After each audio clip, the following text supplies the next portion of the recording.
नमस्कार, news for nation देख रहे हैं आप और मैं हूं शुभी आपके साथ। ये कहना बिल्कुल भी गलत नहीं होगा कि मुख्यमंत्री नीतीश कुमार के लिए साल 2020 अच्छा नहीं रहा। वो मुख्यमंत्री की शपथ तो 7वीं बार ले लिए, लेकिन इन सब के बीच जिस बात की उम्मीद उन्हें थी कि उनका गणित बिहार विधानसभा चुनाव में सबसे ऊपर होगा, यानी उन्हें सबसे ज़्यादा वोट मिलेंगे, सबसे ज़्यादा सीटें उन्हें हासिल होंगी, ऐसा उनके साथ नहीं हुआ। और तो और अरुणाचल प्रदेश में बीजेपी ने जो उनके साथ विश्वासघात किया, वो भी उनके लिए एक बड़ा संकट के तौर पर उभर कर सामने आया। लेकिन इन सब के बीच अगर हम विपक्ष की दखलंदाजी इन बातों में देखें तो साफ तौर पर नजर आता है कि किस तरीके से उन्होंने नीतीश कुमार को लगातार ऑफर देने की कोशिश की, सचेत किया, सतर्क कराया, सुझाव दिया और ये तक कहा कि अपने अंतरात्मा की आवाज़ सुनिए, तेजस्वी को मुख्यमंत्री बनाइए, हम आपको प्रधानमंत्री बना देंगे। खैर, ये सारी बातें तो अलग है, लेकिन इन सब के बीच अब सवाल ये उठ रहे हैं कि क्या बीजेपी से मिले इस विश्वासघात को लेकर आरजेडी और कांग्रेस के मलहम को भी नीतीश कुमार जो हैं वो स्वीकार नहीं करेंगे? अब इस सवाल का जवाब हम आपको देते हैं।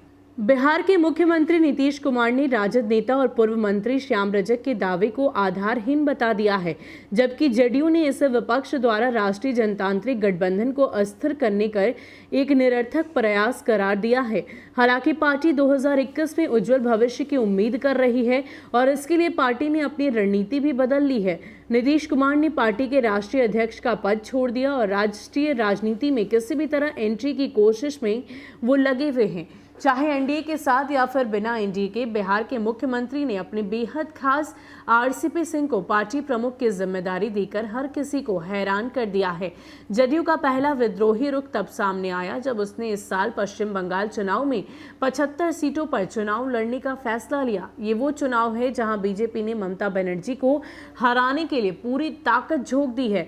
पिछले साल लोकसभा चुनाव में अपना शानदार प्रदर्शन करने के बाद भाजपा आगामी विधानसभा चुनाव में पश्चिम बंगाल में खुद को स्थापित करने की कोशिश कर रही है। जदयू ने 294 सदस्यीय पश्चिम बंगाल विधानसभा के अलग अलग निर्वाचन क्षेत्रों में अपनी ताकत का आकलन किया है और 75 सीटों की पहचान की है जहां वह अपने दम पर चुनाव लड़ रहे हैं।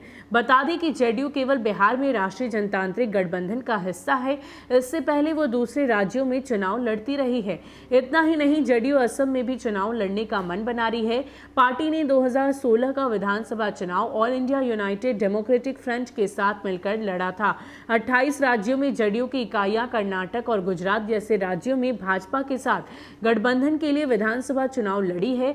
पार्टी ने पिछले साल अलग से झारखंड विधानसभा चुनाव लड़ा था, लेकिन उन्हें हार का सामना करना पड़ा था। हालांकि भाजपा के साथ गठबंधन में जदयू ने पिछले साल दिल्ली विधानसभा चुनाव लड़ा था। लेकिन नीतीश कांग्रेस और आरजेडी की तरफ से आने वाली बाधाओं से अच्छी तरह वाकिफ है। उनका पिछला अनुभव काफी कड़वा रहा है। कांग्रेस अभी भी राहुल गांधी को प्रधानमंत्री पद के उम्मीदवार के रूप में पेश करने पर अड़ी हुई है। कांग्रेस के लिए बड़ी चिंता ये नहीं कि नरेंद्र मोदी 2024 में सत्ता में लौटे, बल्कि ये कि राहुल गांधी ही पीएम उम्मीदवार हैं और वो ही उन्हें चुनौती दे सकते हैं। दरअसल कांग्रेस चाहती है कि नीतीश कुमार बीजेपी और पीएम मोदी के साथ रहें, क्योंकि राहुल गांधी अन्य राष्ट्रीय या क्षेत्रीय नेताओं को उनकी शख्सियत को नजरअंदाज करने की कीमत पर विपक्षी एकता नहीं चाहते हैं। अगर नीतीश आज बेअसर हैं तो ये केवल कांग्रेस के लंबे समय के लाभ के लिए।